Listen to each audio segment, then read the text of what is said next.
여러분 반갑습니다. 자, 우리 오늘부터 사회복지 정책론 공부하는 시간 갖겠습니다. 자, 사회복지 정책론은 이제 세 번째 과목, 그러니까 사회복지 정책과 제도, 그 과목 안에 이제 첫 번째 영역으로 보는 시험이죠. 뭐 많이들 어렵다고 하는데 또 어렵지 않습니다. 그리고 또 제 강의 잘 들으시면은 문제 없어요. 그리고 이 정책론의 후반부는 이제 법제론에 있는 내용하고 굉장히 많이 일치하죠. 그래서 정책론 공부 잘 해두시면은 이게 또 이제 법제론에서 많은 부분 보완이 됩니다. 특히 이제 공공부조제도와 사회보험 관련되어진 제도 관련된 입법들이 중첩되는 부분들이 많으니까 그 점 명심하시고 우리 공부해 봅시다. 자, 사회복지 정책이라는 게 뭐냐? 우리 이 교재를 보니까 뭐 정책의 내용 나와 있는데 우리 정책에 관한 얘기 한번 해봅시다. 사회복지 정책.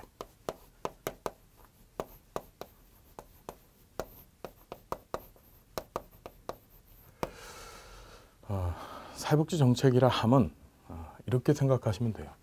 누가 하느냐, 그렇죠? 누구에게 하느냐, 누구에게. 자, 그 다음에 무엇을 가지고 하느냐. 자, 이 세 가지 부분을 놓고서 이해를 하시면 이제 쉽습니다. 자, 누가 하느냐. 사회복지 정책은 국가가 해요. 원칙적으로 국가가. 자, 매우 중요한 얘기죠. 예, 정책은 누가 한다? 예, 국가가 하는 일입니다. 이건 개인, 민간이 하는 일이 아니고 국가가 합니다. 이 국가라는 건 뭐예요? 국민이 공권을 부여해 준 집단이죠. 그러니까 국가가, 그러니까 국가 또는 우리가 이걸 정부라고도 얘기하는데 국민은 이들한테 쉽게 하면 공권적 권력을 위임했어요. 위임했습니다. 뭐 대표적인 것이 이제 선거 같은 방법을 통해서 그 권력을 위임했죠. 그러면 국가는 그걸 위임받아서 어떻게 돼요? 그걸 가지고 국민들을 대상으로, 누구를 대상으로? 국민들을 대상으로 실현을 해요. 뭘 실현을 하느냐? 도대체 무엇을 가지고 하느냐? 자, 국가가 가지고 있는 자신들의 가치관이 있어요. 가치. 가치라는 것은 옳고 그름에 대한 사고라고 우리 공부하셨습니다. 실천론 시간에도. 그러니까 국가는 자, 이것이 옳은 거야. 이것은 잘못된 거야. 그렇기 때문에 이 자신들이 옳다라고 생각하는 것을 국민을 대상으로 집행을 해요. 이해되십니까? 무슨 얘기인지. 우리가 이런 거 있죠. 진보 정권이 정권을 잡았을 때하고 보수 정권이 정권을 잡았을 때, 우리나라 같은 경우 이제 그런 진보와 보수의 색채가 사실은 명확치를 않아요. 그런데 여하튼지 간에 각각의 정당이나 정파나 국민으로부터 권력을 위임받은 국가라고 불려지는 그들이 이제 정권을 잡았었을 때, 즉 그들이 정부가 되어졌었을 때 그들은 그들이 가지고 있는 가치를 국민들한테 실현을 해요. 가만히 보면은 보수 정권이 집권했었을 때 또는 진보 정권이 집권했었을 때 또는 이 당이 집권했었을 때 저 당이 집권했었을 때마다 정책의 방향이 틀려집니다. 그렇죠. 특히 사회복지 정책에는 굉장히 그런 이 가치, 즉 국가가 가지고 있는 가치가 명확히 반영이 되죠. 예? 어떤 정권은 야, 복지하는데 돈을 많이 들여서 국민들이 평등하게 살아야 돼 라고 주장하는 반면에 또 어떤 정권은 그건 아니야. 경제 발전에 돈을 더 많이 써야 돼. 그건 뭐냐? 그들이 갖고 있는 가치에 기반해서 이것이 옳다, 이것이 그르다라고 하는 판단하에 근거해서 그렇게 정책을 피는 거예요. 이해되시죠? 자, 그 다음에 그 가치를 실현하기 위해서 정책 수단을 써요. 수단을. 정책 수단을 활용합니다. 정책 수단을. 사회복지 정책 같은 경우에는 이 수단으로서 어떤 것이냐면은 이제 사회보험 제도를 쓸 것이냐. 보통 이 수단은 제도로 표현이 되어지죠.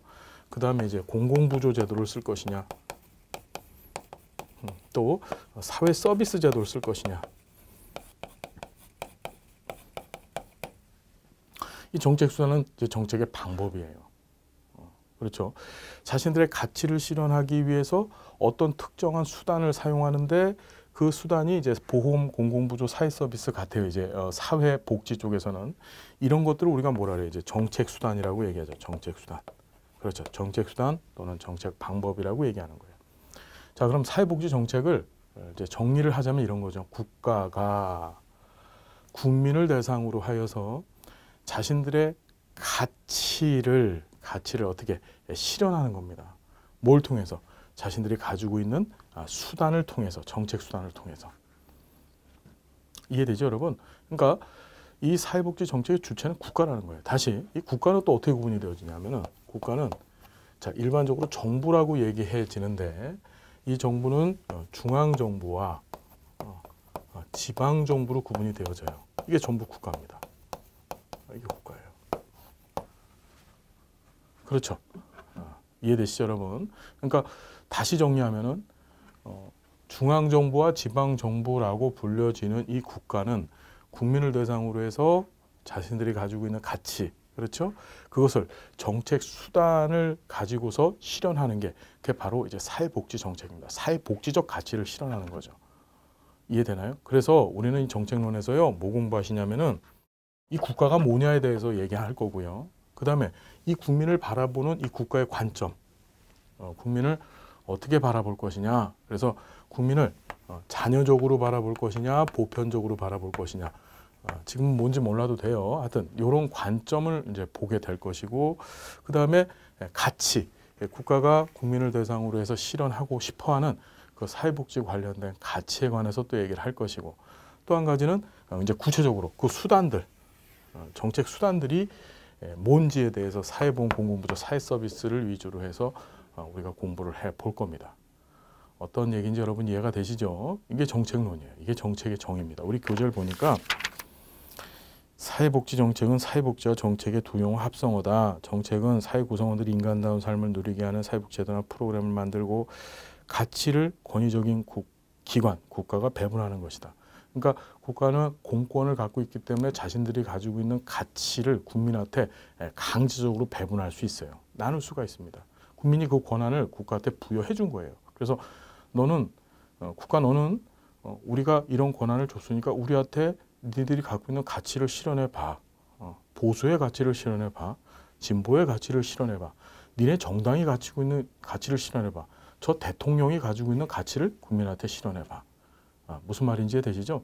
예, 그것이 이제 정책이다라고 생각하시면 됩니다. 그걸 우리가 일괄적으로 묶어서 그 보수, 진보, 대통령, 뭐 국회, 정당 이런 것들을 묶어서 우리는 뭐래? 국가라고 얘기를 하고, 우리 정책론에서는 그걸 이제 간단하게 중앙 정부와 지방 정부만 갖고 다뤄보겠다는 거예요. 자, 우리 보시면은 플러스 1에 사회복지 개념 변화 나와 있어요. 이게 로마니신이라고 하는 학자가 얘기를 했던 건데, 이름이 로마니신이에요. 로마니신. 이거는 여러분들이 한번 읽어보시고 우리가 이후에 또 한번 다뤄볼 거고요. 사회복지 정책의 일반적 기능들. 자, 사회통합, 정치적 안정. 자, 사회통합이라는 게 뭐냐면은 우리 교재는 지금 나와 있지 않은데 여러분들 한 가지 꼭 기억하셔야 될 게, 사회복지 정책을 하는 배경이 있어요. 배경. 우리가 사회복지라고 하는 말은 아무데나 쓸 수 있는 것이 아니고, 이것이 사용되어지는 일반적 배경이 있습니다. 바로 자본주의 또는 이제 자유주의 시장 경제 체제 하에서 사회복지 정책이라고 하는 용어를 쓰는 거예요. 그럼 자본주의는 뭐냐면은 말 그대로 자본이 잉여되는, 그러니까 자본을 통해서 우리 캐피탈, 자본이 또 다른 잉여 생산을 만들어서 이윤을 추구하는 경제 시스템이 바로 자본주의죠. 그렇죠, 여러분. 그러니까 쉽게 얘기하면 자본을 많이 갖고 있는 사람은 그 자본을 통해서 이윤을 더 많이 창출하는 거예요. 자본을 갖지 못한 사람보다. 그게 이제 자본주의 시스템입니다. 근데 이 자본주의는 반드시 갖고 오는 문제가 있어요. 자본주의 반드시 갖고 오는 문제가 뭐냐면은 빈부의 차를 만들어냅니다. 빈부의 차. 빈부의 차이. 빈부가 뭐예요? 가난한 사람과 부유한 사람의 차이죠. 지금부터 우리는 정책론을 공부하면서 제가 계속 이 얘기를 할 거예요. 더 rich, 그 다음에 더 poor. 가난한 사람, 그러니까 부유한 사람. 더 플러스 형용사는 복수 보통 명사가 되죠. 영어에서, 그죠? 그래서 더 rich 하면은 rich people이 되는 거예요. 그래서 부유한 사람들. 그 다음에 이거는 더 poor, 가난한 사람들 이렇게 됩니다. 항상 이 자본주의, 우리 이제 이걸 또 뒤에 가서 어떻게 배웠냐면 자유주의 시장 경제 체제라고도 또 공부를 하실 텐데, 여하튼지 간에 이런 시스템, 이런 시장 경제 시스템은 반드시 빈부격차를 만들어내요.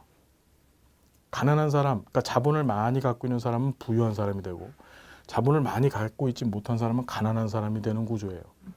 자, 그런데 둘 사이에서는 반드시 어떤 문제가 발생한다? 갈등의 문제가 생깁니다. 갈등. 뭐예요? 부유한 사람은 가난한 사람한테, 야, 너는 조금만 돈 받고 일을 해라. 그렇죠?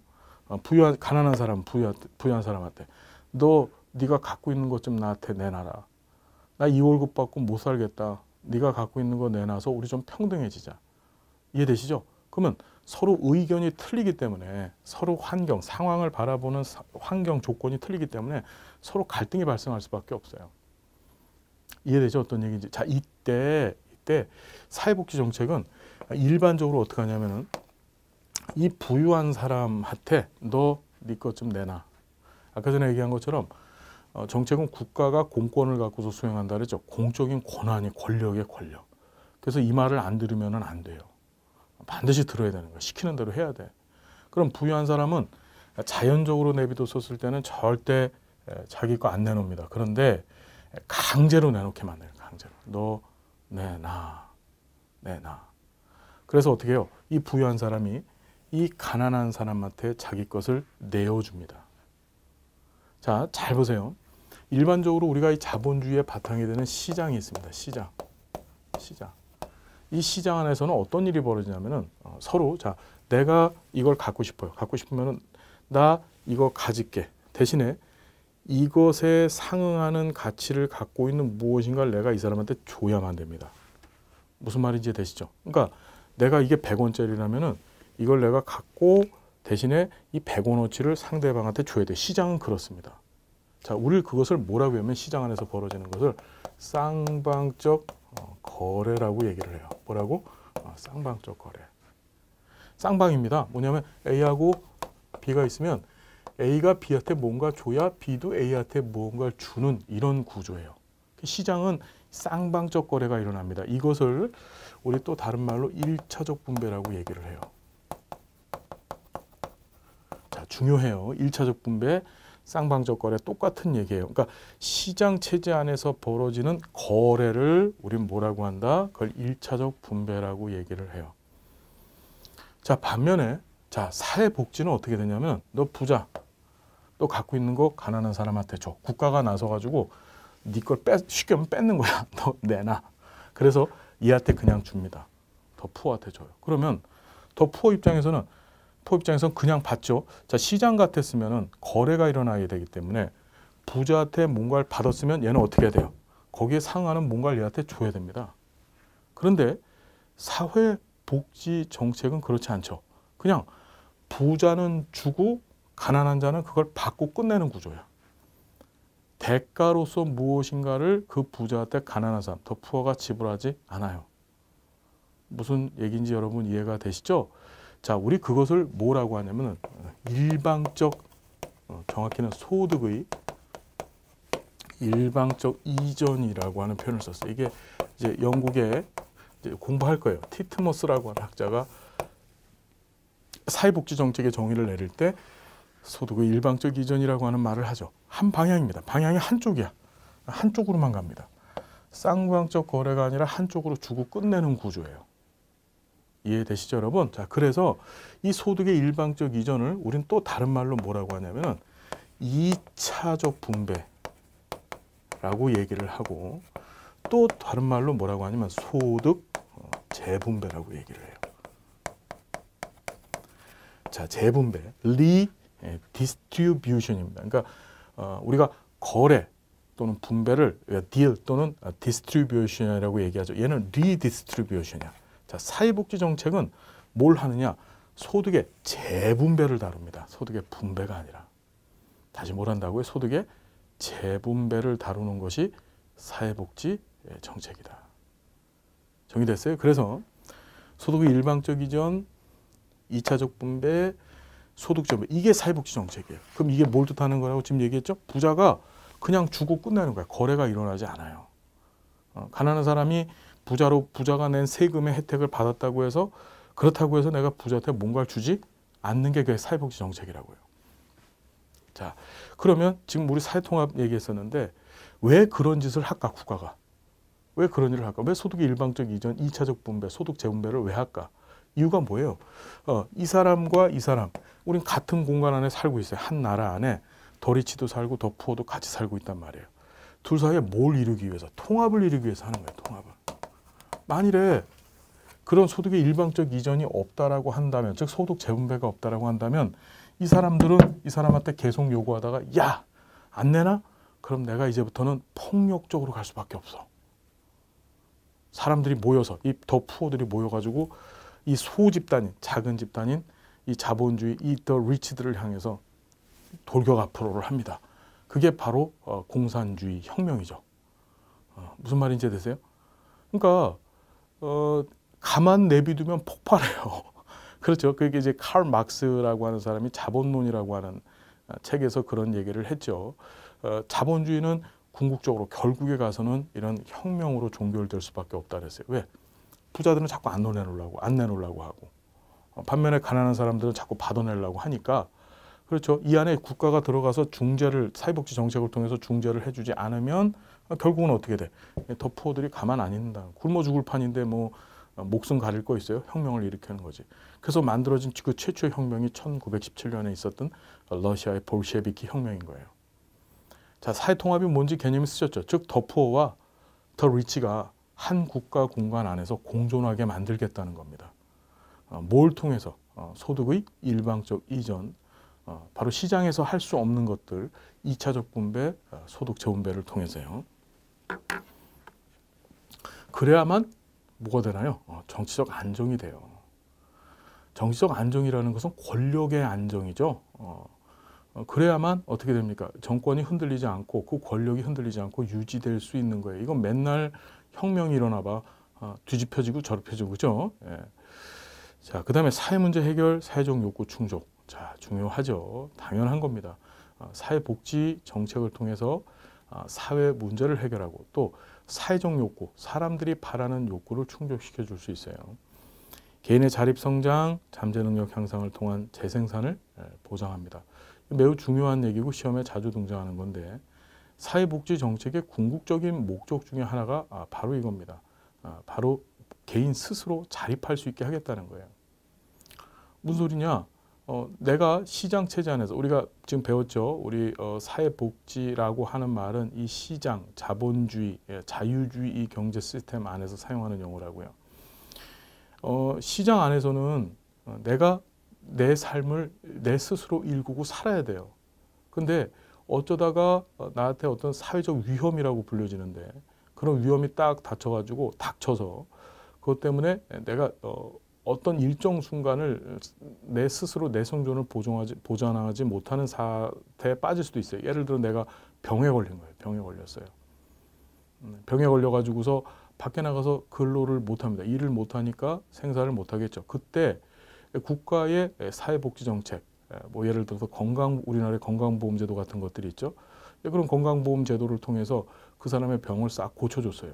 그럼 어떻게? 그 사람은 다시 밖에 나가서 재생산, 즉 시장에 들어가서 일을 할 수 있는 주체로서의 역할을 감당할 수 있는 거죠. 바로 그런 거예요. 그래서 개인을 자립시키고 다시 살고 성장시키고 또 재생산 할 수 있게 하는 기반으로서 사회복지 정책이 활용이 되어진다. 기회 재분배를 통해서 사회 구성원을 사회화시키다. 재분배라는 말 지금 공부하셨죠? 기회의 재분배라는 거 우리 뒤에 가서 평등 공부하면서 이제 기회 평등 공부할 거예요. 뭐냐면은 기회 재분배를 하고 그걸 통해서 사회 구성원의 사회화시킨다. 그냥 보시고요. 소득 재분배와 최저생활을 보장해 준다. 자, 이게 다 정책의 기능이다. 보시고 특징. 사회는 한정된 자원으로 국민의 밑줄급니다. 최저 수준 보장. 밑줄급시다. 최저 수준 보장. 사회복지 정책은 기본적으로 국민의 최저 수준을 보장합니다. 자, 우리나라 헌법 제34조 시험에 맨날 나오는 조문이에요. 이 헌법 34조에서는 이 최저 수준을 뭐라고 얘기하면 인간다운 삶이라고 명시를 했어요. 인간다운 삶. 국가는 국민의 인간다운 삶을 보장해 주어야 된다. 인간다운 삶이라는 게 뭔가요? 사람이 살기 위해서는 최소한 이만큼은 먹어야 되고, 그 다음에 또 이만큼은 써야 되고, 이만큼은 입어야 되고, 이만큼은 가져야 돼요. 그러니까 사람이 살기 위해서 필요한 가장 기본적인 베이스 라인이 있습니다. 무슨 말인지 이해되시죠? 예, 그 이상 되면 좋은데 그 이상까지는 필요 없고 거기까지만큼은 어떻게 돼요? 국가가 보장을 해줘야 된다는 거예요. 그걸 최저 수준 보장, 법에서는 인간다운 생활에 대한 보장이다라고 명시를 해놨어요. 자, 이걸 또 우리는 이제 이 정책론과 법제론에서 뭐라고 하면 생존권을 보장한다라고 돼 있습니다. 생존권. 예를 들어서 국민이 굶어 죽었어요. 얼어 죽었어요. 그렇죠. 그건 뭐지? 국민의 생존과 관련된 이 최저 수준을 충족하지 못했기 때문에 굶어 죽고 얼어 죽고 이런 일들이 벌어진 거죠. 그러면 그건 뭐야? 국가가 자신의 책임을 제대로 못한 게 되는 거예요. 무슨 말인지 알겠죠? 국가는 이 사회 복지 정책이라고 하는 수단을 통해서 이 국민의 뭘 보장해 드려요? 최저 수준, 인간다운 삶, 그 다음에 생존권을 보장해 주는 거예요. 다 똑같은 말이에요, 이게.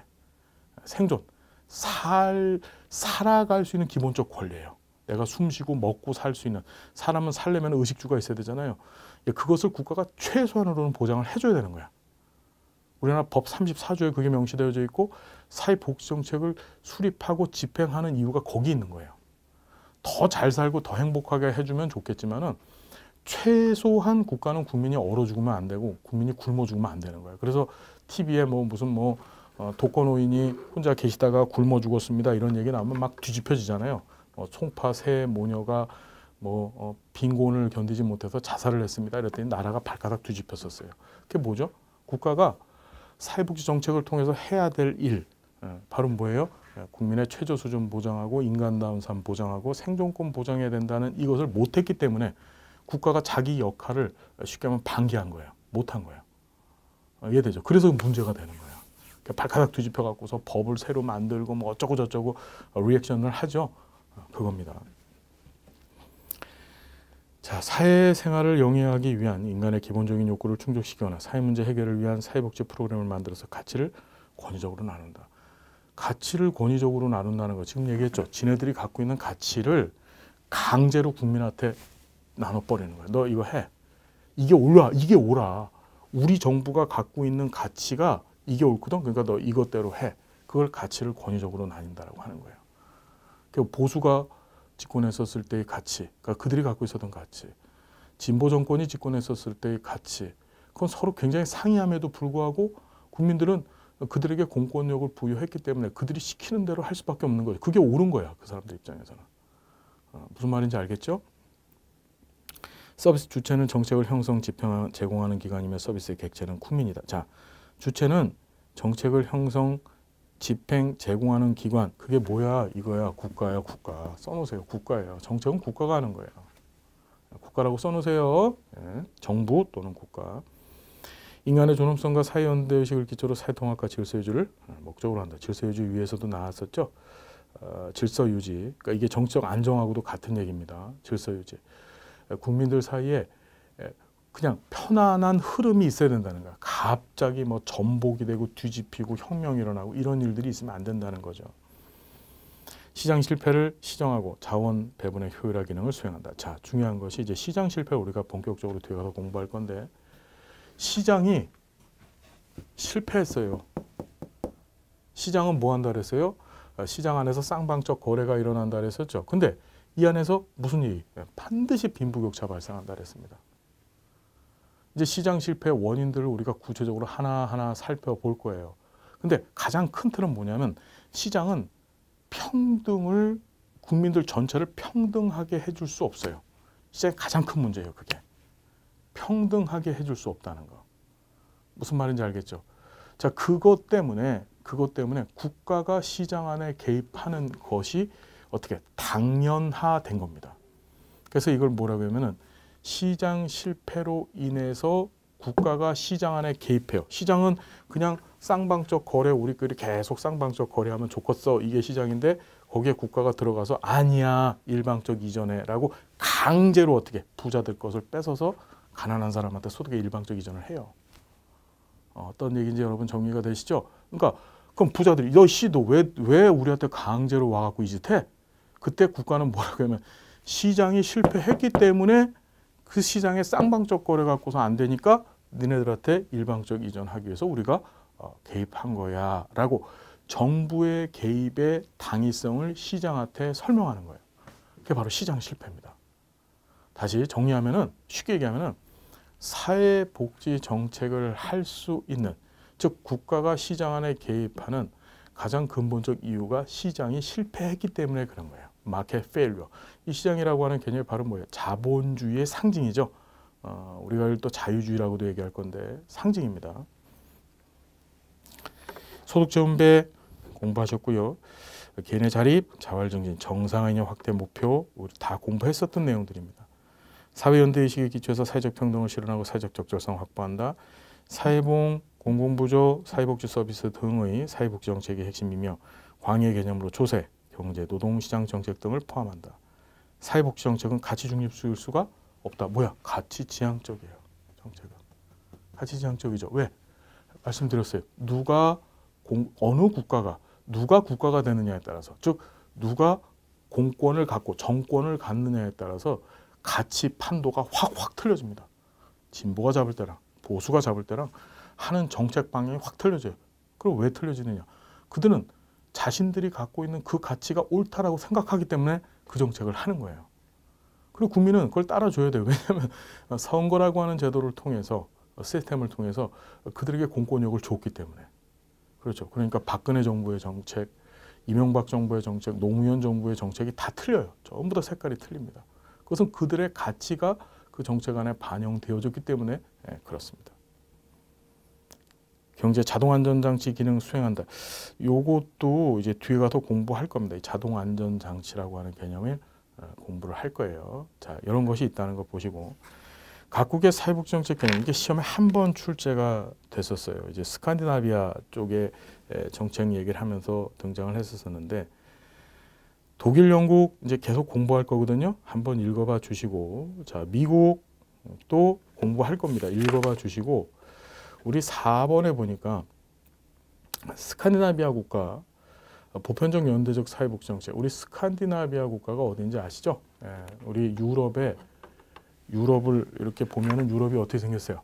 이렇게 유럽은 이렇게 반도들이 많죠. 이렇게 큰 반도가 있고 여기 조그만 반도가 있고 여기 긴 반도가 있고 이런 식으로 생겼어요. 그죠? 여기가 이제 이베리아 반도입니다. 이베리아 반도. 그래서 이 안에 여러분 축구 잘하는 나라, 포르투갈, 그렇죠? 하고 그 다음에 뭐가 들어가 있어요? 포르투갈하고 뭐죠? 스페인인가요? 포르투갈하고 그게 하여튼 이베리아 반도에 들어가 있죠. 스페인이죠. 그 다음에 여기 이렇게 튀어나와 있는 게 이게 스칸디나비아 반도입니다. 이 안에 그 유명한 스웨덴이라고 하는 나라와 노르웨이라고 하는 나라가 들어있죠. 우리가 보통 이상적인 복지국가, 가장 복지가 잘 돼 있는 국가라고 한다면 이 스웨덴, 노르웨이를 얘기합니다.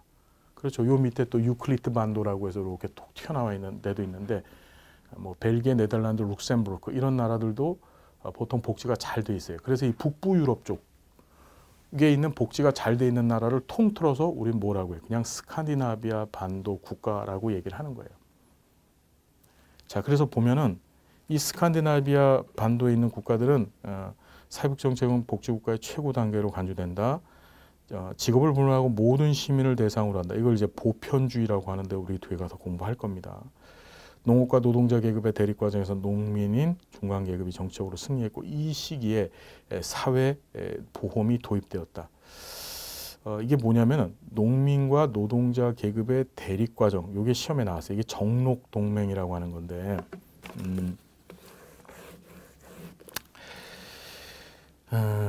밑에를 좀 볼까요? 이게 시험에 한 번 나왔는데 정록동맹.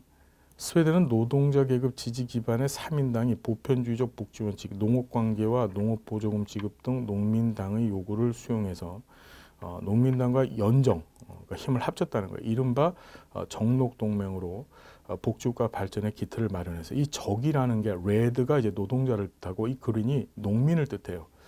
여러분, 우리 노동자하고 농민이 힘을 합할 수가 있을까요? 서로 합할 수가 있을까? 이 굉장히 비정상적인 겁니다. 왜냐하면은 노동자는 누구 밑에 소속되어져 있는 사람들이에요. 그러니까 근로자, 사장님이 계시고 그 밑에서 이제 월급 받고 일하는 사람이 노동자인데, 여기서 얘기하는 농민이라는 사람들은 자기 땅을 갖고 있는 사람들이죠. 쉽게 말하면 지주죠, 지주. 이해되시죠? 어떤 얘기인지.